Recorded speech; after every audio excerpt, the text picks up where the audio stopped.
अच्छा सुनो, सब्सक्राइब करते वक्त ना घंटी बजा देना, ताकि जब मैं ऑनलाइन आऊँ तो तुम्हारे फोन की भी घंटी बजे। माहिर सिनेमा। बोलो श्री रामचंद्र की, बोलो श्री रामचंद्र की।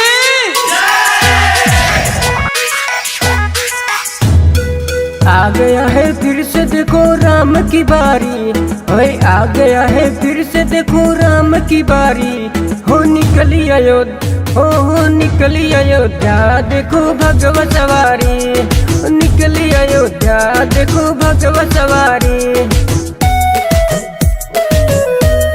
बोलो श्री रामचंद्र की।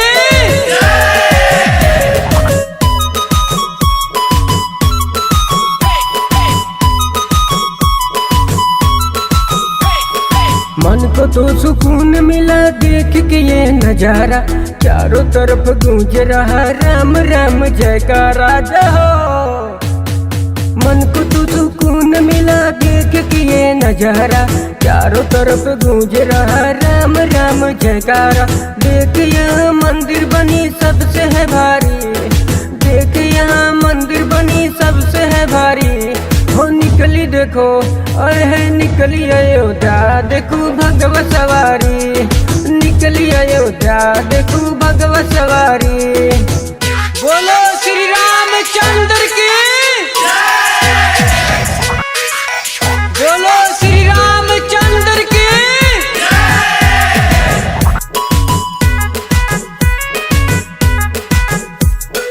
राम लक्ष्मण संग सीता माता आएंगी, वीर हनुमान दर पे पहरा लगाएंगे। जय हो। राम लक्ष्मण संग सीता माता आएंगी, वीर हनुमान दर पे पहरा लगाएंगे। हवन करेंगे सब मिलके पुजारी, हवन करेंगे सब मिलके पुजारी।